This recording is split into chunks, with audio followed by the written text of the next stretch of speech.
Welcome to Sleepless, your sanctuary for peaceful nights and dreamy journeys through time.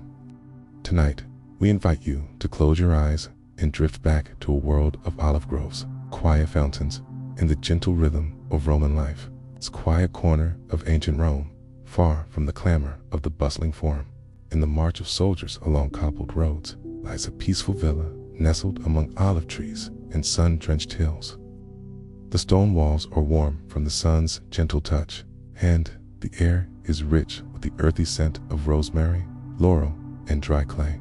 Birds chirp in the branches, and a low wind rustles the grapevines that climb up the garden walls.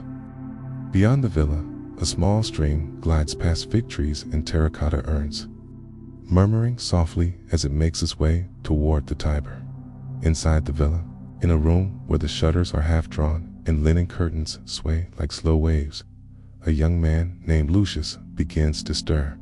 He is a scribe, neither noble nor poor, quiet soul whose life unfolds not in great battles, but in ink, scrolls, and thoughtful observations.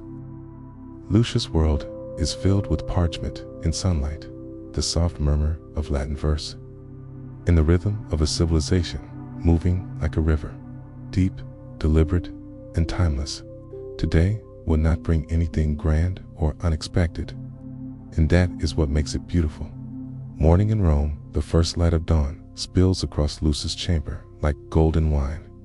He stirs beneath a woven linen sheet, blinking slowly as the sun paints the room in warm hues of amber and rose. Outside, the world is waking gently. A chorus of birds greets the morning, their songs echoing through the garden. The smell of rising bread and olive oil drifts through the air from the neighbor's kitchen. Somewhere nearby, a dog barks once and then settles again. Lucius stretches his limbs, slow and unhurried. The marble floor beneath his feet is cool, grounding him in the start of the day. As he rises, the light catches in his dark curls, and the sounds of the waking world fold softly into the background like a lullaby played in reverse. He walks to the garden courtyard, where a stone basin glistens with fresh spring water. He cups his hands, splashing the cold clarity onto his face. The water trickles down his neck, sharp and refreshing. The villa is still, only the rustling of leaves and the chirp of cicadas accompany him. He selects a clean, white tunic, its linen smooth and cool to the touch, and wraps it around his body with the practiced motion of routine. He fastens a leather belt and ties a simple charm around his wrist, a small token from his childhood.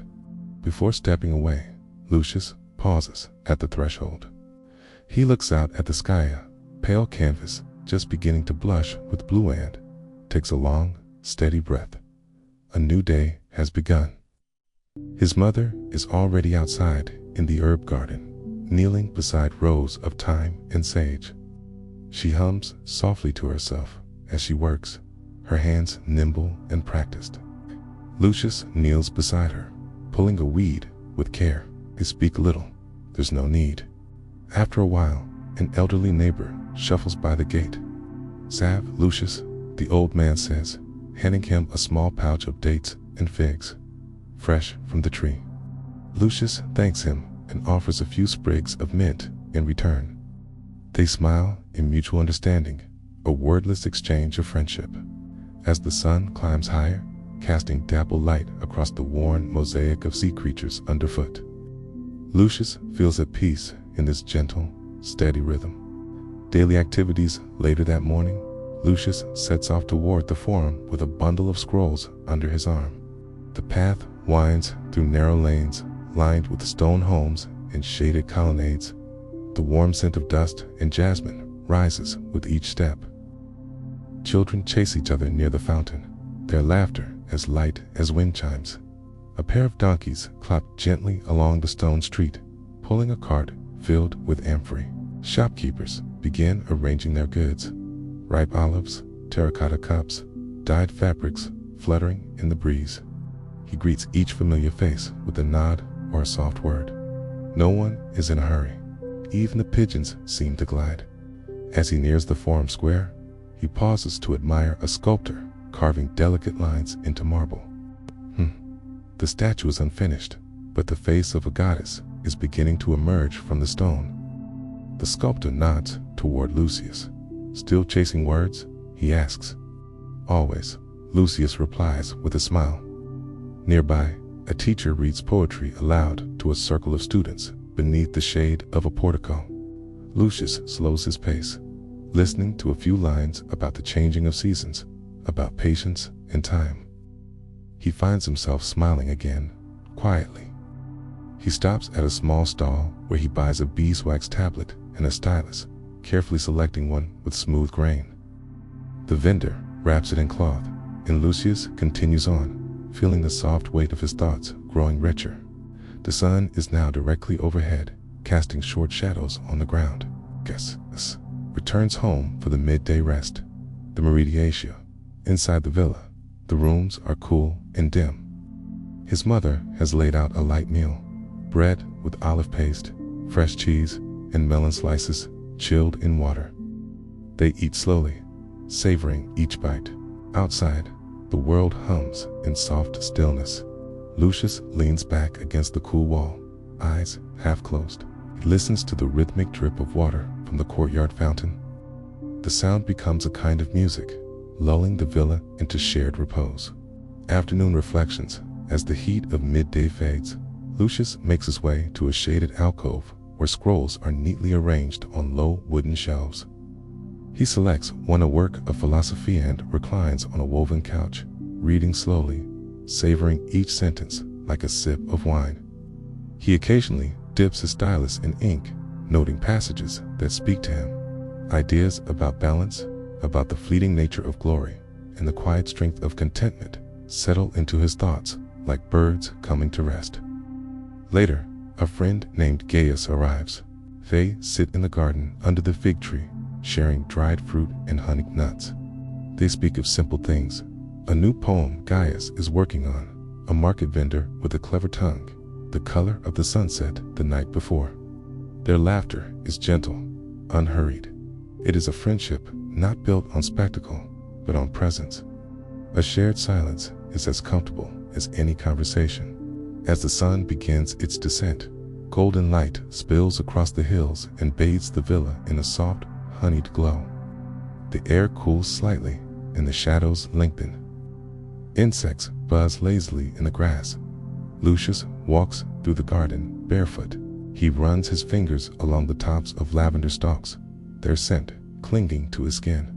Everything feels both ancient and timeless in this light, as if the world is holding its breath in peace. Evening peace. As twilight deepens, Lucius and his mother gather in the courtyard for the evening meal. A simple stew simmers in an earthen pot. There is flatbread, olives, and cool wine in clay cups. The stars begin to appear, one by one, above the garden. Lamps are lit with quiet ceremony, their golden glow flickering against the white walls. Crickets begin their song. Later, Lucius sits beside a low table, a small flame dancing in a bronze lamp. He reads a story aloud, an old legend of sea voyages and gods disguised as beggars. His mother listens with her eyes closed, smiling faintly.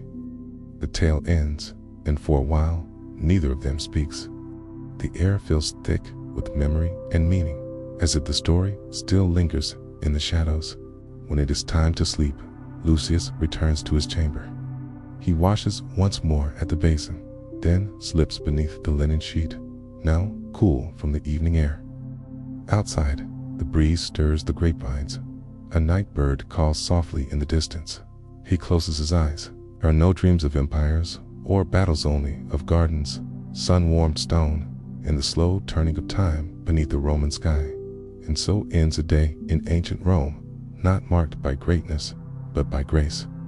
The stars now reign silently above the hills of Latium, and the city of Rome lies hushed in shadow and silver light.